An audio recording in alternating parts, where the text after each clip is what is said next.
in a high stakes event like this, it's kind of unforgivable. Queen d3, bishop on c2. That's like an elementary attacking idea. MVL definitely should have slowed down. But okay, we get another game instantly. That's the good news.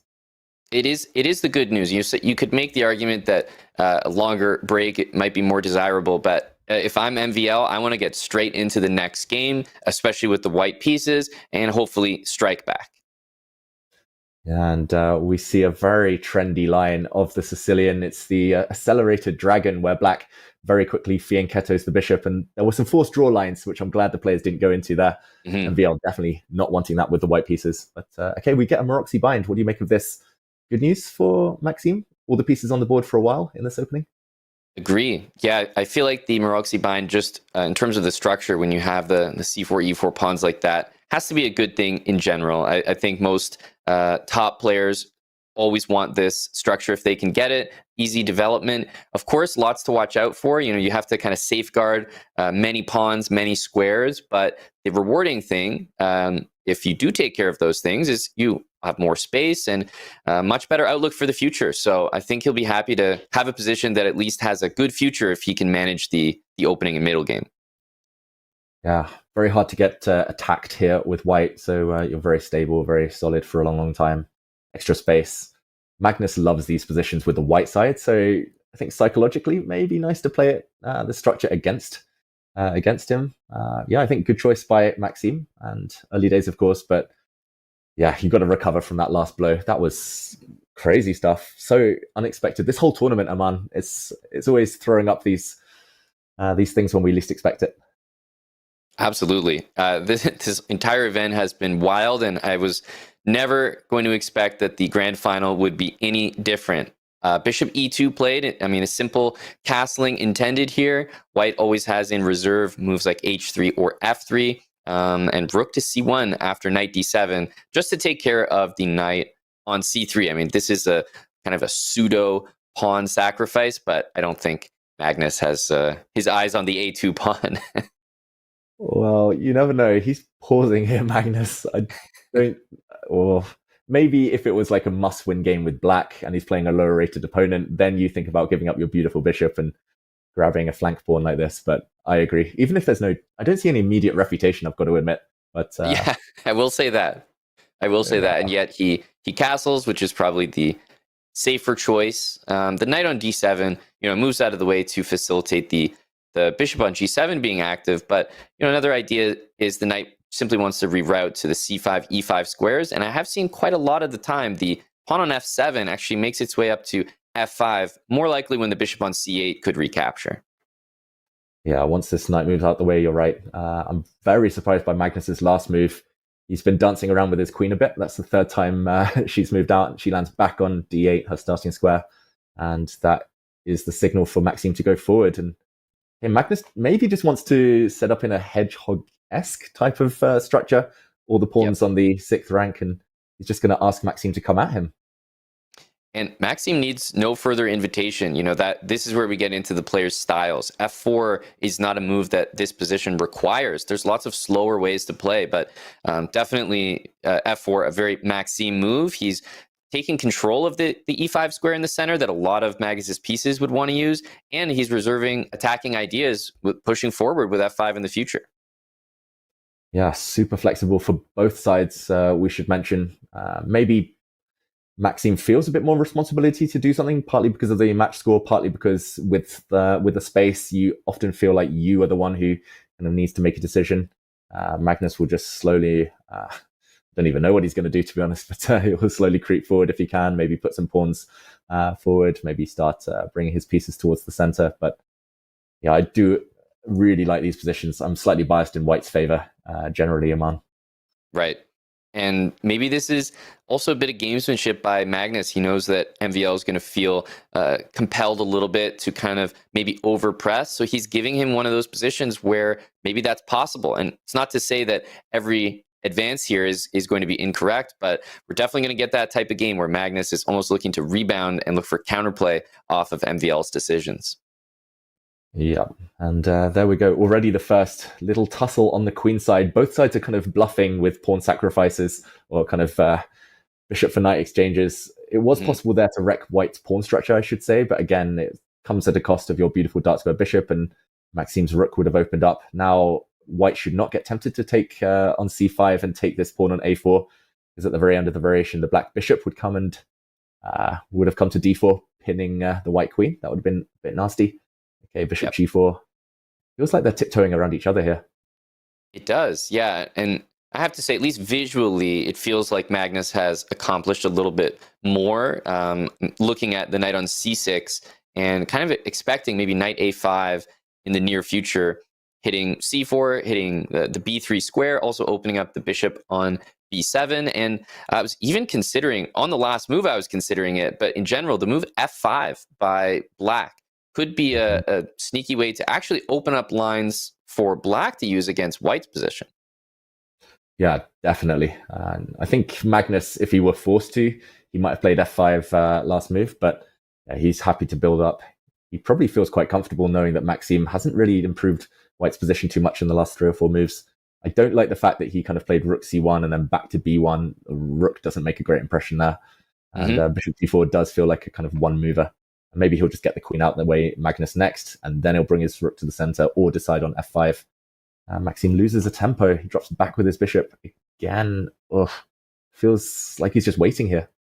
Yeah, it does feel like he's kind of going back and forth, whereas Magnus's position seems to be improving. I mean, I can see a knight, like the knight on c3, doing well on the b5 square, hitting the d6 pawn, but there's also that knight on d2 that needs to get out of the way, and there's not a great square for that piece, to be honest with you. F1 is not terribly impressive, and first sort of committal decision, pawn to e5, at the very least, David, even if this is an achievement for Magnus, I think it gives MVL that sort of attacking thrust that he's looking for. 100% agree. I must admit, that's why I just kind of marvel at the games of Magnus, Hikaru, and these guys. They're never scared to make these committal decisions and back them up with energetic play. Yes, Magnus gets an outpost, but he also gives a lot of squares. And like you said, MVL, potential attack, now in direct threat against the black rook. And pawn on f5 always, you always start to get a bit scared of it advancing further. So this is suddenly not one-way traffic anymore. And yeah, it's just a battle of squares, right? It's both sides have beautiful squares for their knights. Yeah, the e4 pawn is under attack. Both of those knights in performing a defensive job there. The pawn on a4 is great. So it feels like there's just so many squares and pawns and weaknesses. And on top of everything, there's also this attack that White's trying to push through over here. So maybe bishop back to h3 and try to get really crazy with a move like g4. Yeah, I like it. And I could imagine Maxime playing something like that in the near future. He's hesitating. What's he thinking about here? Is it something like f6? But I don't know, that looks like it doesn't, or shouldn't work at least. Maybe, Right. though. Trying to get greedy, hitting the rook. Yeah, that's one of those moves where I think you could probably successfully take the bishop and just play it safe, or even give up the material, which Magnus would probably not hesitate to do. Yeah, agreed. He loves sacrificing the exchange. Okay, we see it. Wow. Oh, and now the knight on d4 at least has been undermined, so we see some exchanges. Yeah, the knight, like bishop takes on d4, does get that pawn back, but also kind of plays into Magnus's overall hand, which is trade a lot of pieces, and everyone has weaknesses in this position, so it's up to the players to really prove it now.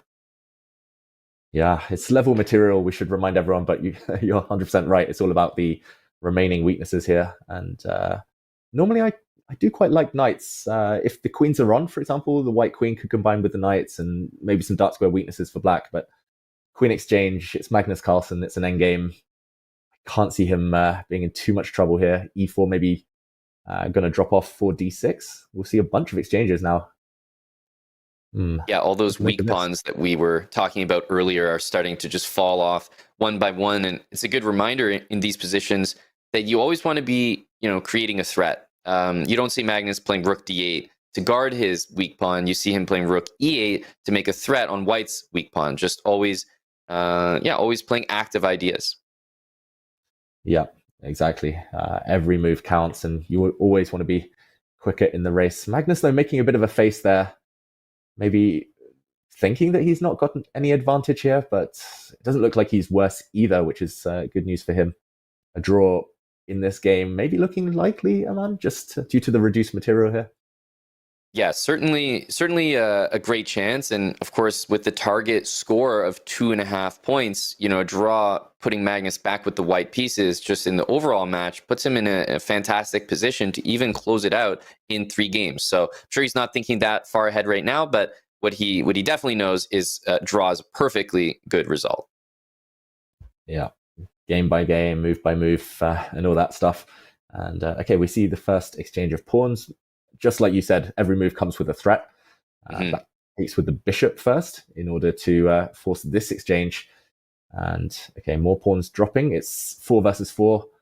I tend to prefer having the pawn mass though here, especially because the white a pawn, even if it becomes passed, it's going to take an eternity for it to kind of cross to the other side of the board with rooks still remaining. Whereas the white king, if the black rooks get to the second rank, you could imagine the white king coming under fire here. Yeah, agreed. The pawn on a3, if it was on a6, it's almost more of a dangerous pass pawn, but on a3, it feels like more of a weakness that can be targeted, not very well supported. So MVL, as the eval bar suggests, just slightly worse, but obviously a draw is still the most likely result.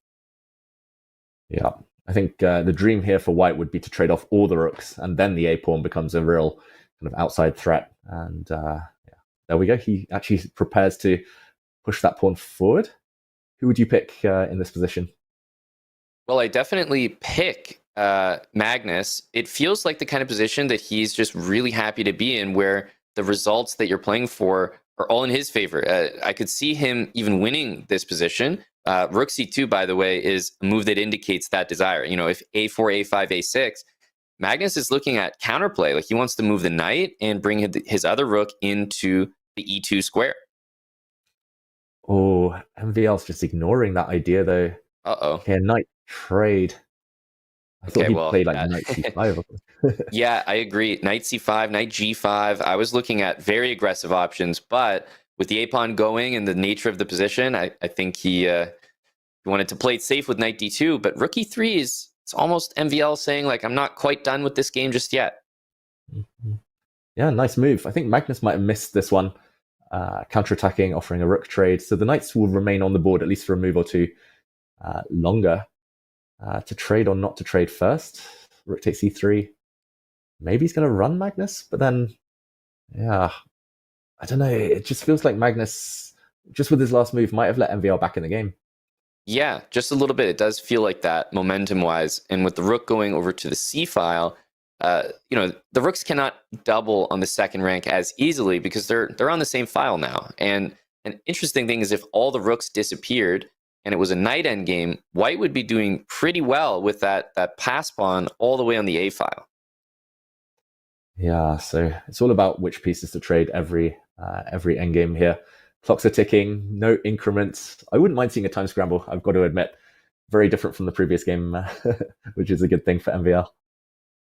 Exactly. So we're down into, at least this game has gone much longer than the first one, right? So we're getting into that part of the game where all of a sudden time becomes a factor, and now it's just a 3-minute blitz game instead of a 10-minute game. So we'll see whether, this game actually, rook e2, knight f3. I wasn't expecting so much drama from a position I thought was going to liquidate. Whoa, and knight takes h2. Brilliant move, apparently. The idea is that if the knight is captured, black will play pawn to g3, a fork, distraction for the white king there, and the white rook might fall at the very end. That is brilliant. That's out of nowhere. Wow. I'm in shock because it really felt like pieces were just going to trade, and MVL definitely saw knight f3 and thought king f2 was safe. Instead, we're going to have an exchange, and now it's a rook end game where you got to push that pawn. Yeah, and computer says level, but this could still go in any direction. The black rook forced into passivity. Black does have a 3 versus 1 advantage, though, on the king side. I've got to say, this one might be logical that this is level. It just feels like black will not be able to push on the king side anymore. And white will just wait with his rook if need be, and the black rook just simply cannot move. Yeah, there's the usual idea is that when you have your rook behind a passed pawn like this, that you have great chances. But black's rook is very well stationed. It's defending the g6 pawn while preventing any movement on the other side. And well, I mean, the plan is clear here. He wants to go and just take this pawn. Yeah. And it's going to be an interesting dynamic when you take the pawn. White cannot actually recapture and go into a king and pawn endgame because black will be winning long term. So white will have to move the rook away here, but a check, the pawn drops, and yeah, everything disappearing. Ooh, although the black king's coming, still not obvious. Yeah, played with confidence, king g5. I feel like this is a moment where MVL needs to be quite careful. King e2, I don't think we can actually grab that pawn on f5. So, this is more of a rook to f4 move, maybe in reaction, and just kind of hold on. Yeah, just wait and maintain the fortress. And Magnus reacted slightly. I think he was a bit frustrated, but looks like neither side can improve their position right now. And okay, we'll see. Everything fizzle out. King versus king. It's a draw in game 2. Yeah,